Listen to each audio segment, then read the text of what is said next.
Hey everyone, welcome to episode 1 of Tarry On. My name is Mandy Ramos and I am your host of this podcast, and I'm so glad that you're joining.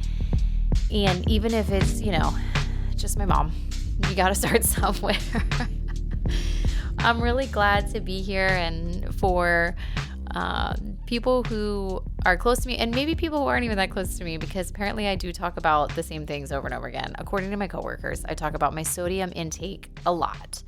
I also talk about being over 40 and how my bones are brittle. And I think the third thing I talk about a lot is I'm gonna do that in an episode of my podcast. That's an episode of my podcast. I'm gonna do a podcast. So I've talked about a podcast for a long time, and I don't know about you, but maybe you've had things that you just keep talking about over and over and over again. I don't know, maybe ask your friends, your coworkers, your spouse, your children. What are things I talk, and maybe it is also your sodium intake, but maybe it's a dream you have. And I don't know about you, but sometimes it takes a lot of disappointments to get you brave enough to do the thing you've been talking about for a long time.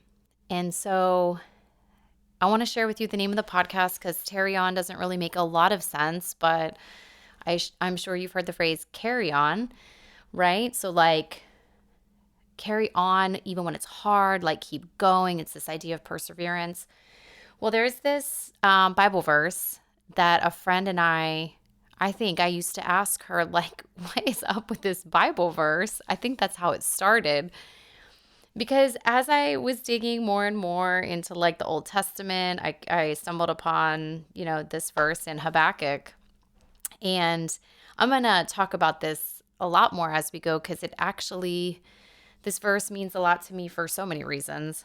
But this verse talks about the vision. It's for an appointed time. This vision that God gave you. So wait for it, right? It's not going to fail. But the one version says, though it tarry, wait for it, because it will surely come. It will not tarry.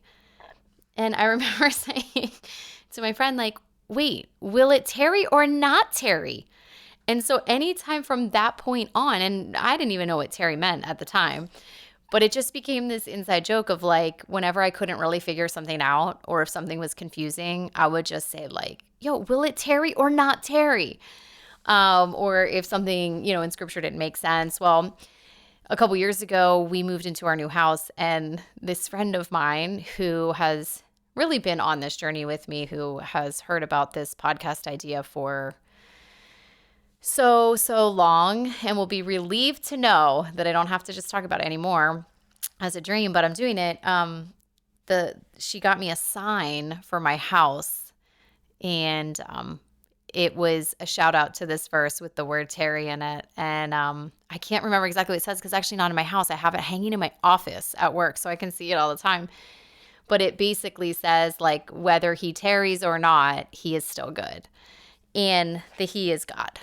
And this verse, if you read other translations, which I could have done at the time, instead of just being really confused as to what tarry meant and why the Lord will tarry, but he won't tarry, really what it means is like, wait patiently, because it will come.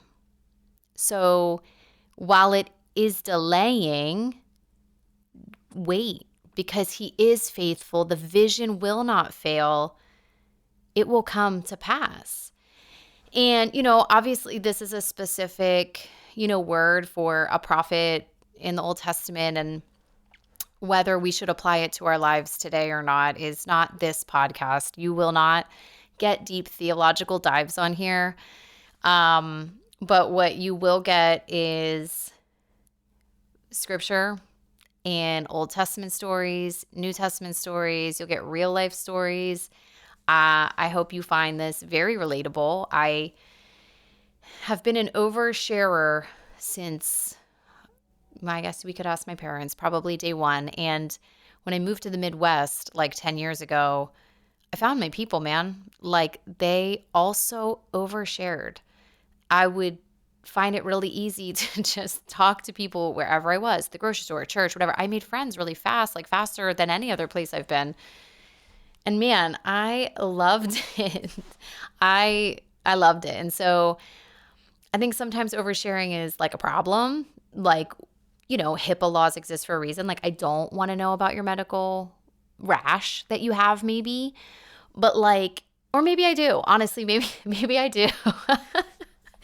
But I think something that the Lord has, I don't know, given me is this desire to be honest, because not only does it bring freedom to me, I watch it bring freedom to others. And I remember when I had my first daughter, being so down in the depths with postpartum depression and having a lot of shame attached to that. I don't think I could have said that then. I didn't know I felt shame about it, but I do now looking back.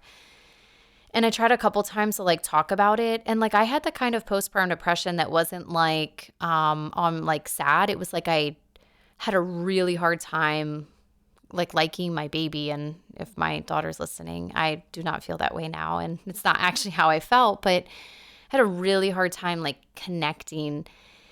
And it scared me. And so I tried opening up, but nobody was responding in a way that felt like they understood. And it actually made me feel a lot worse. And then one day I got a random Facebook message.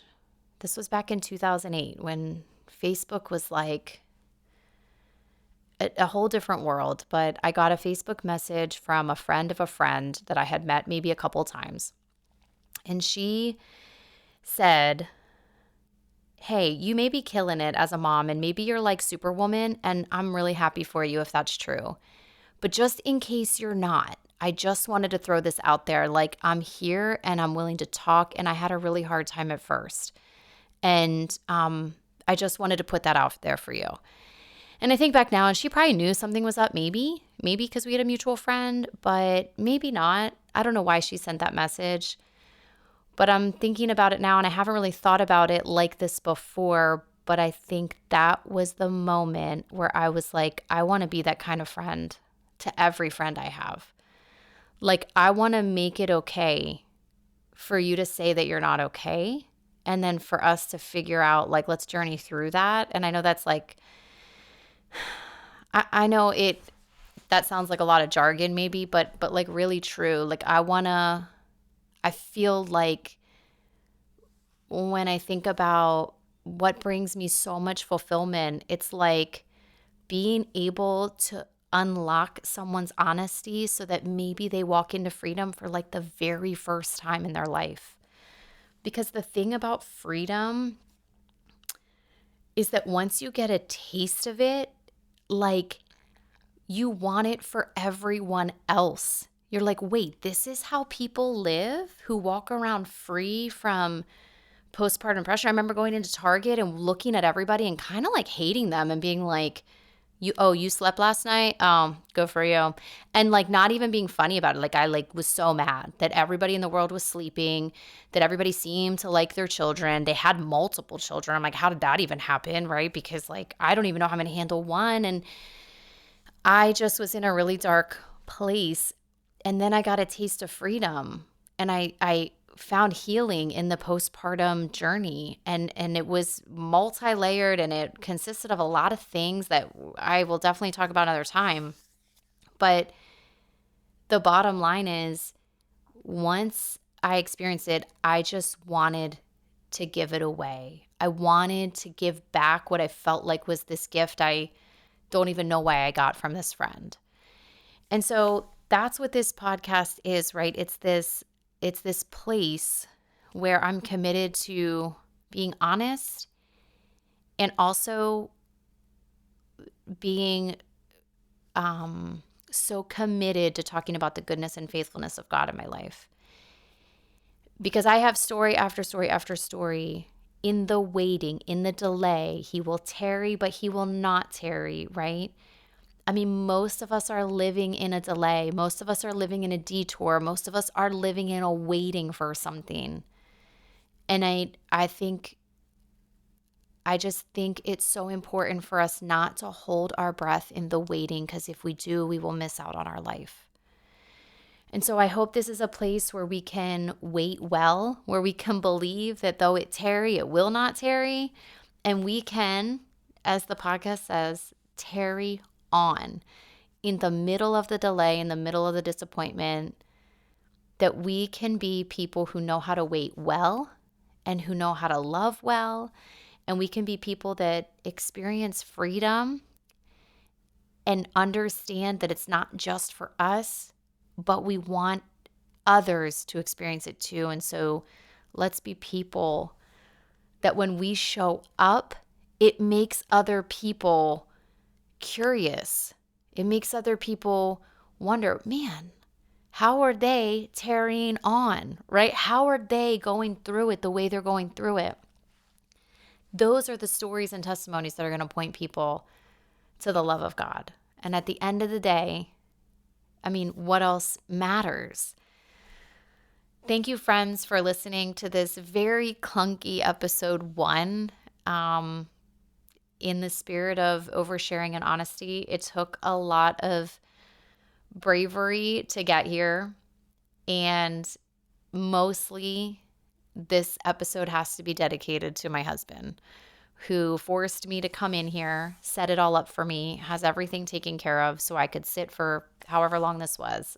I think he told me to keep it to 10 minutes, but that is never, I can't even imagine that would ever happen. So I just want to be upfront. I don't know that I'm capable of recording a short 10-minute episode. I will do my best to keep it, to like a car ride. That seems reasonable, right? Or like a morning walk. That sounds good. That's what I'm committed to, friends. But thank you for joining me, and I can't wait for episode 2.